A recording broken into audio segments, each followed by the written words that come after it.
Greetings, welcome to the Prime Directive. I'm your host, Jefficho. My co-host is always Chris. Say hi, Chris. Hello. Chris, do you want to make really weird faces at each other? We could do that for like an hour and a half. I think I'll just use your phone line and blow up your entire everything. Cool. David Cronenberg scanners. Yeah. What you think? I was unimpressed. Yeah. I feel like this movie enjoys at least a fairly reasonable cult following. Like, I see references to scanners. Two sequels. Yeah, I was familiar with the name. I knew it was like a Cronenberg thing, and I'm certainly familiar with the head blowy uppy scene. Yeah, that was the highlight. But yeah, everything between that, which was at the very start of the movie, and I guess kind of the ending fight, was kind of just there. Yeah. There are some things missing to making this a more entertaining movie. Mm-hmm. And I think we should throw them in there. Mm-hmm. I'd like you to think of something specific. Something that will not breach the security of your organization. And that you will not object to having disclosed to this group. Personal, perhaps. All right. Movie starts out, we got this bum at the mall. Yeah. And these two hags that are just like, loser. oh my god, like, look at him. I'm like, I've seen, like, shabbier looking people. Yeah. I mean, like, he touches his hair. I'm like, I don't think they gave him a haircut. I think he just maybe washed it. Mm-hmm. Yeah, and, her thoughts get in his head, and he just, he couldn't not scan her. Yeah. And, gave her a little headache and seizure, maybe. Yeah, and then the hired goons bring him in. Yep. They were chasing him down. I was just like, do people know about scanners? I don't know enough about this. Mm-hmm. I want to go in blind, because I was like, then I'll be super interested in everything. Unfortunately, the building of interest was not quite there. Mm.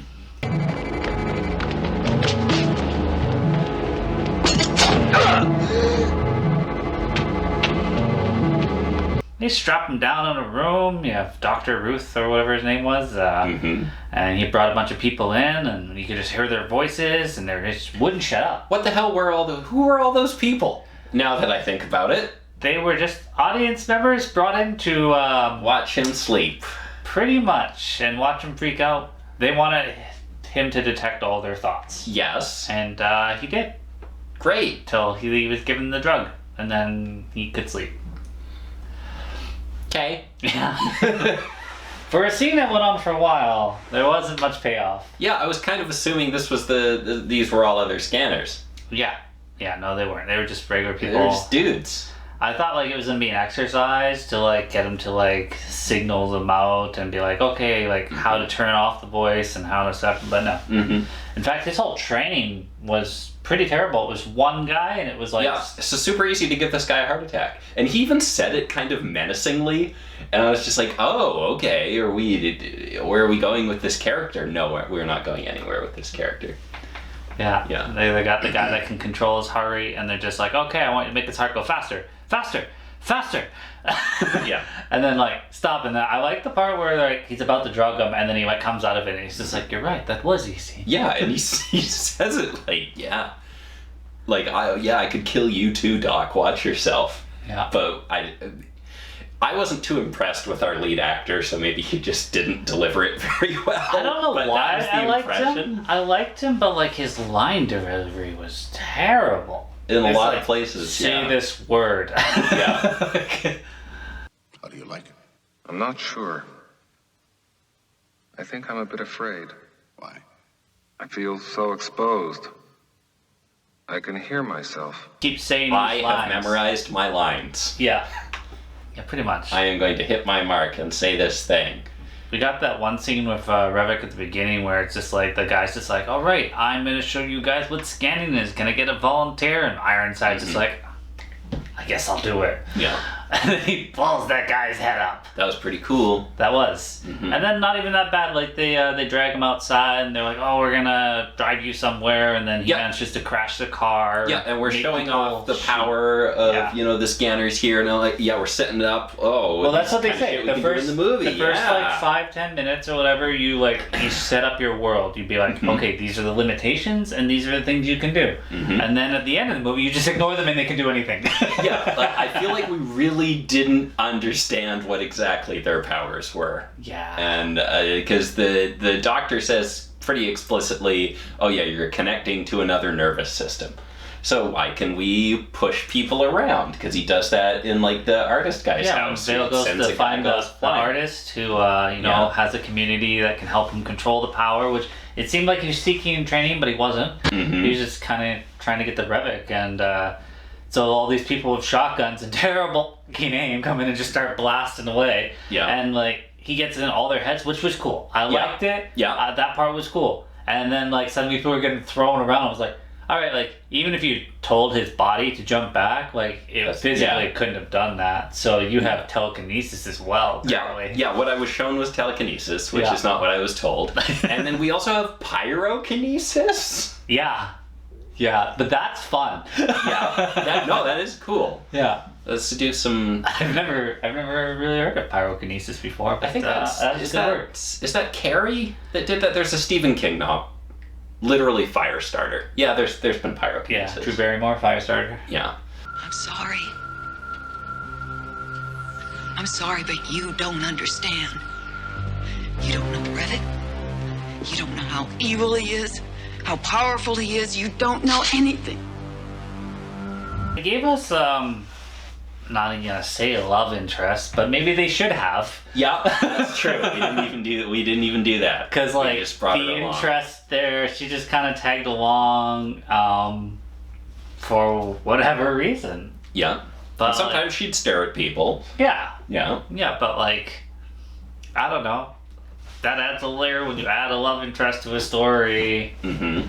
Then you like gotta protect her. But I mean, I don't know if we really needed it. Like, I needed it, Chris. We needed something going on.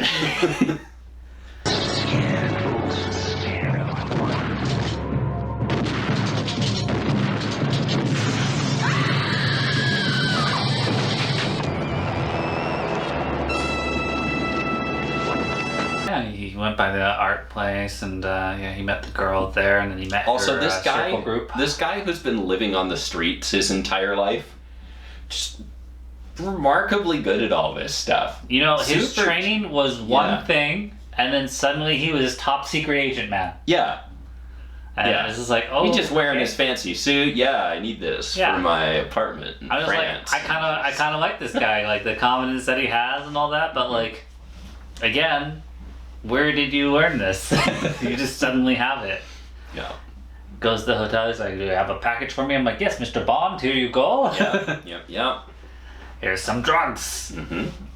Yeah, he meets the girls' circle group. And they're like, "We are so powerful when we channel together, but our one weakness is men with shotguns and unlocked doors." Yeah, and again, like, we're really good at sneaking up on these mind readers. Yeah. It's like 2 times now. I was just like, why are you not hearing them come in from afar? Yeah. Like, I detect them at evil thoughts coming our direction. Yeah. Malicious. Not sure. Fires started happening, and then they're on the run. So at least the action sequence woke me up. They drove into a record store. I love the drive-by, like. Oh, the straight up like pirate ship broadsiding of all the shotguns. That was funny. Yeah, it was funny.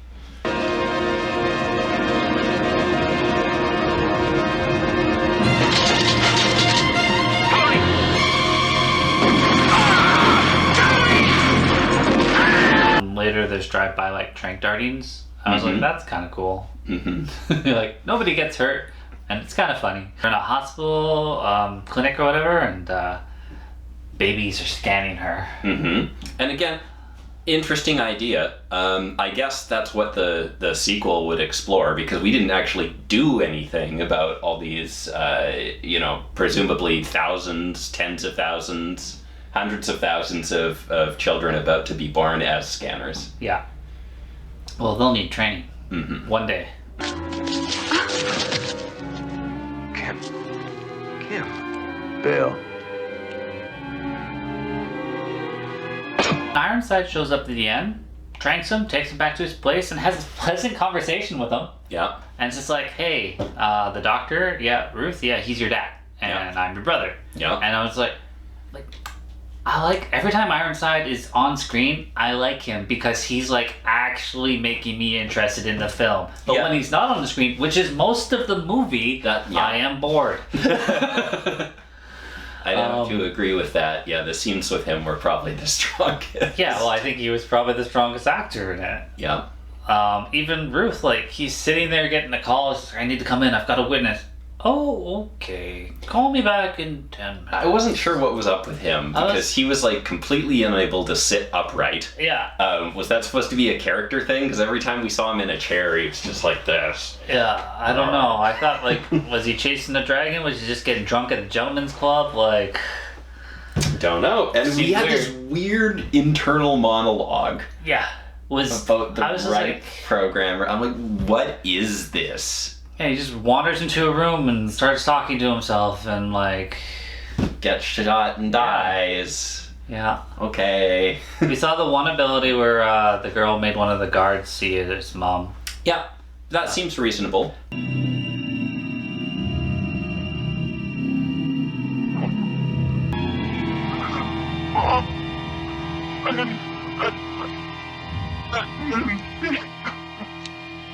But, like, all these, like, little ideas, they came too late. I was like, there's a lot of cool things you could do when you get inside people's heads. I've seen it. But they didn't pull them out quickly enough, and there weren't enough of them, and it just, I don't know. Yeah, if we'd had, like, so much more rapid-fire confrontations with these goons, and he's using... let's find an excuse for him to be, like, really creative with these powers. Yeah, well, I thought... MacGyvering his way out of these situations. I thought when the shotgun group showed up at the art place and wasted the one guy, that the one guy was going to, like, look inside the head and not see him because he's just like, I'm invisible. But well, no, like, didn't do that. No, he didn't do anything like that. Yeah, and that would have been cheap. It would not have cost. Little creative idea there.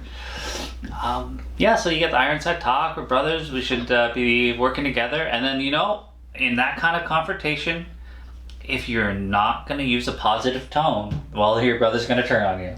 Yeah. Like, you're sounding like you're not with me here. And we get, like, just... This is the worst way to do a psychic battle, and it's the way that, like, 90% of people do it. But you just make faces at the camera. Yeah. Yeah, there's a face-off for sure. No one's ever done that well. No. We're gonna do it the scan way. I'm gonna suck your brain dry. Everything you are is gonna become me. You're gonna be with me, Cameron, no matter what. After all, brothers should be close, don't you think? This one had him ripping his face apart, and then his veins just bleeding, exploding. and you're dead. By the way, he started fire, and his hands looked intentional, but then his body caught on fire. Yeah. And then, like, they just fade away. I like the eye explode. Yeah, that was some cool. Cronenberg. And then, the girl goes into the room because she's just taking a nap next door. Mm-hmm. And she comes in, and Michael Ironside is now Vale somehow. Yeah. So he lit his own body up and somehow drew Ironside's consciousness inside and then went inside of Ironside. Okay. Yeah, I don't know if they combined or they swapped or what. I think they combined. Yeah. I think that was Ironside's plan, but it didn't make him the dominant one. Yeah, he might have assumed that he was going to be totally in control, but it ended up being more of a blending because they were both super powerful. Again, like, if that was something that could happen, maybe we should have been informed of it. Mm-hmm. Because that would have been interesting. Yeah, I don't know. There's a lot of interesting things they could have done, and it's just like, nothing. Here's something we could have done. It's nothing. And just the entire being able to scan a computer was so out of left field. Oh, that was hilarious. It has a nervous system. You have a nervous system. No, it doesn't. I'm sorry, but are you telling me Data's not a sentient life form? Oh my god. I think like the tape-based IBM server machines of the 1980s are not a life form. Well, it was 81, and then I think it took to 86 for next gen, where they would just be like, I get no senses from you. Mm-hmm. And that's why Data became its best friend. Yup. Is this the only way we can do it? If we don't plug into the computer now, they're gonna reprogram it.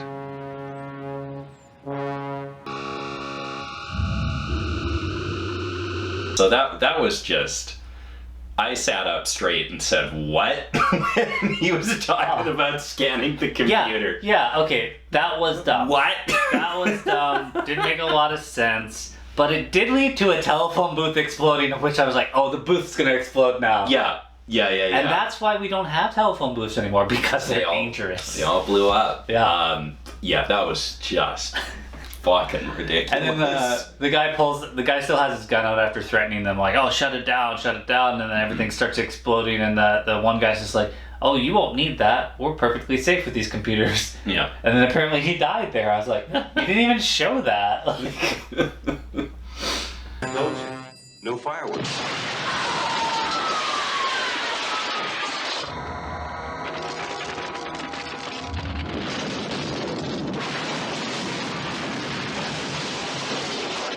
Final thought. I mean, if you really want to see where the exploding head gif comes from, you can watch like the first 30 minutes of this, and you're pretty much set. Yeah. Yeah, I mean, face off in the beginning, face off at the end. Everything in between was not enough. No. And yeah, the pacing didn't help. But cool that it was shot in Canada. Yeah. Ray, I'm going to kill you if you don't do it. Ray! You just make faces at the camera for the rest. Do you think we could blow the camera up if we try? I hope not. I hope not. Get out of its head. It has a central nervous system. Yeah. I'm going to start using that as a pickup line. You know, baby, you have a central nervous system. I have a central nervous system. Do you want to make them one? Yeah. There you go. Yeah, something like that. Okay. See how much smoother I can get that. But, well, as always, guys, thanks for watching. We'll see you next time.